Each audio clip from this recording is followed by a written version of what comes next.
Hai, bertemu lagi kita dalam siri Nota Bijak bagi mata pelajaran Pendidikan Jasmani tahun 5. Kali ini kita akan membincangkan tentang Unit 6, Olahraga Asas dengan tajuknya Lari Berhalangan. Bersama saya, Cikgu MHS.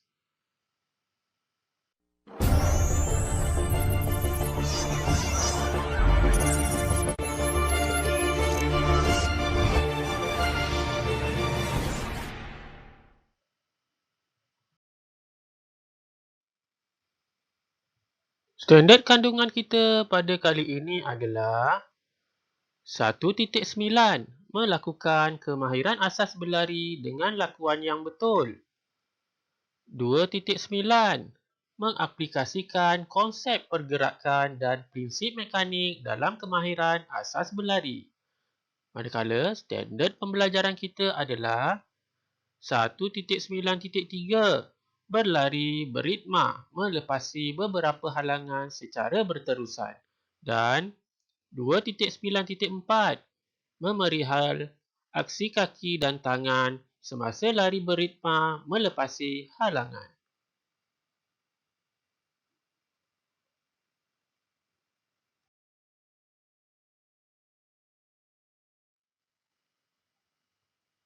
Isi pembelajaran kita pada kali ini akan merujuk halaman 36 dan 37 buku teks Pendidikan Jasmani dan Pendidikan Kesihatan tahun 5. Mari kita baca bersama-sama apakah yang tertulis pada halaman 36 buku teks kamu.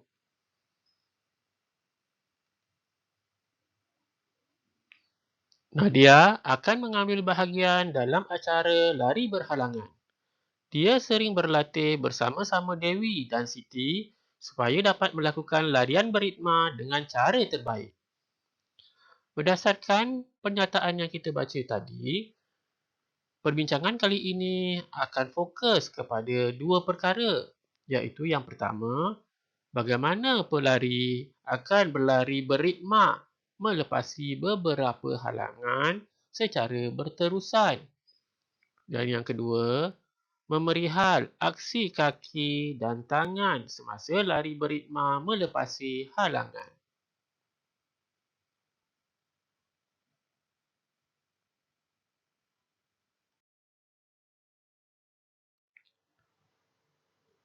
Sebagai permulaan, kita akan membincangkan terlebih dahulu tentang apakah yang dimaksudkan dengan larian beritma. Larian beritma ialah berlari dengan langkah yang sama pada jarak tertentu untuk melepasi halangan yang ditetapkan. Dalam olahraga, larian beritma sangat diperlukan bagi acara lari berpagar. Kebiasaannya, pelari akan melangkah melepasi halangan selepas 3 langkah larian. Bagaimanapun, jumlah langkah larian adalah bergantung kepada pelari itu sendiri. Kita akan membincangkan nanti secara terperinci bagaimana peserta akan membuat larian beritma sama ada dengan 4 langkah larian atau 3 langkah larian bergantung kepada badan mereka sendiri. Ini adalah antara contoh latihan yang boleh dilakukan oleh murid-murid untuk melatih diri mereka membuat larian beritma. Seperti yang kita lihat, ada halangan yang jaraknya 3 meter antara satu sama lain. Ada yang berjarak 4 meter dan ada yang berjarak 5 meter. Sudah pastilah setiap halangan yang berjarak 3 meter, 4 meter dan 5 meter adalah berbeza dari segi jumlah langkah larian pelari. Ini adalah antara contoh latihan yang boleh dibuat untuk memahirkan pelari dengan larian beritma.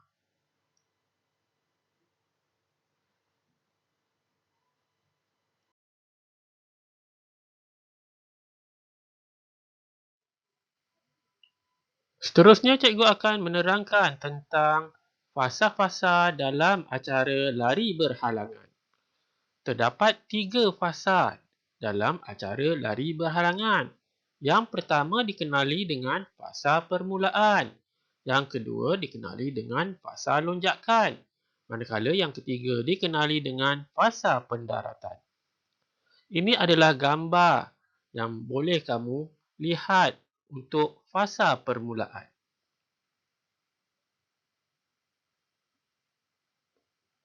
Pada fasa permulaan, pelari akan berlari landas menuju ke halangan. Ini pula gambar untuk fasa lonjakan.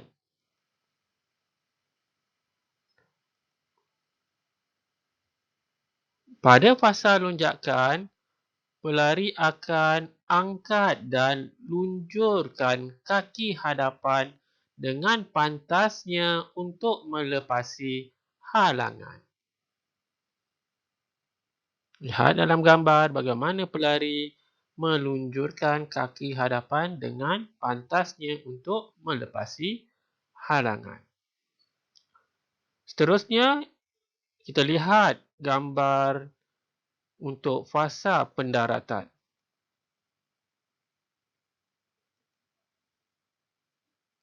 Ketika fasa pendaratan, pelari dikehendaki fleksikan lutut kaki belakang ke sisi dan halakan keluar.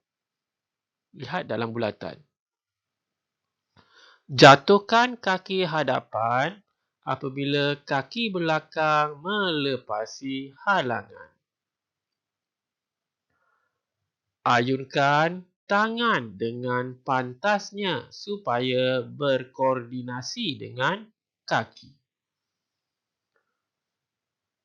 Jadi, ini adalah ketiga fasa yang perlu dilalui oleh pelari dalam acara lari berhalangan.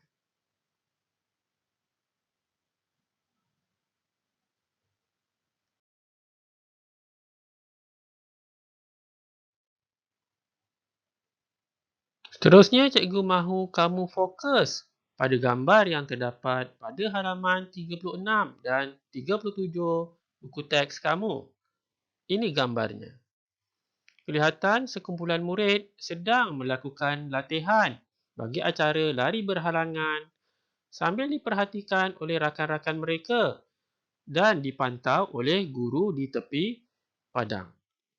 Kelihatan guru tersebut sedang memberikan kata-kata ataupun mungkin sedang memberikan tips kepada murid-murid yang menyertai latihan tersebut. Mari kita baca apakah tips yang diberi oleh guru tersebut. Pastikan kamu menggunakan kaki yang sama untuk melepasi halangan. Apakah yang dimaksudkan oleh kata-kata guru tersebut? Maksudnya, sekiranya pelari menggunakan kaki kanan untuk melompat dan melepasi halangan, maka pelari tersebut perlu konsisten menggunakan kaki yang sama, iaitu kaki kanan, untuk melepasi setiap halangan yang dihadapinya. Begitu juga sebaliknya, sekiranya pelari menggunakan kaki kiri untuk melompat dan melepasi halangan, maka secara konsisten pelari tersebut perlu menggunakan kaki kiri untuk melompat dan melepasi setiap halangan yang dihadapi. Seterusnya kita akan baca apakah tips kedua yang diberi oleh guru tersebut. Selepas ini, kita akan cuba berlari 3 langkah sebelum melepasi halangan untuk mendapatkan ritma yang tekal. Apakah yang dimaksudkan dengan perkataan tekal? Tekal bermaksud konsisten, tetap atau sama. Pada situasi ini, salah satu cara untuk mendapatkan jumlah langkah yang sama bilangannya pelari perlu mengekalkan kelajuan larian. Pelari boleh mendapatkan ritma yang kekal berdasarkan kebiasaan pelari itu sendiri, iaitu dari segi jarak langkahannya dan kelajuan lariannya. Cikgu akan memberikan kamu informasi tambahan mengenai lari berhalangan. Langkah yang besar akan menyebabkan jumlah langkah di antara halangan berkurangan. Yang kedua, antara faktor yang menyebabkan langkah yang besar termasuklah ketinggian atlet dan kelajuan langkah larian. Maksudnya di sini, fizikal atlet tersebut juga memainkan peranan penting dari segi jumlah langkah yang akan diperoleh oleh pelari di antara halangan yang dihadapi. Sekiranya fizikal atlet tersebut lebih besar dan kakinya lebih panjang, maka pelari tersebut mempunyai langkah yang besar dan ini akan mengurangkan jumlah langkahnya di antara halangan. Begitulah sebaliknya, jika pelari itu mempunyai fizikal yang lebih kecil, maka langkahnya juga kecil dan pelari tersebut terpaksa berlari dan mempunyai jumlah langkah yang lebih di antara halangan yang dihadapi. Apabila kelajuan larian bertambah, jarak langkah juga bertambah. Ya, kelajuan larian juga memainkan peranan penting dari segi menentukan jumlah langkah di antara halangan. Apabila pelari berlari dengan lebih laju, maka jarak langkahnya juga bertambah secara automatik.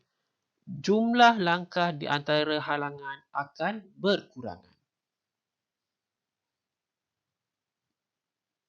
Kesimpulannya, kita dapat lihat betapa latihan yang dibuat oleh murid-murid dalam gambar untuk acara lari berhalangan sangat membantu untuk mereka mendapatkan ritma yang kekal di mana mereka dapat mengekalkan atau konsisten dari segi bilangan jumlah langkah yang mereka buat di antara halangan.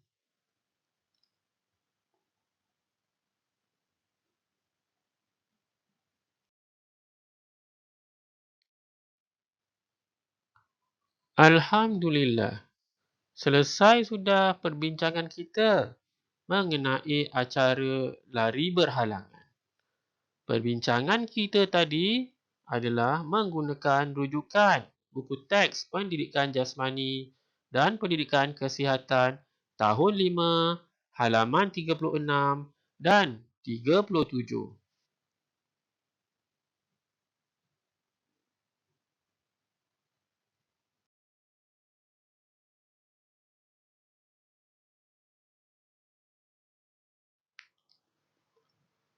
Semoga apa yang disampaikan tadi akan memberi manfaat kepada anda semua.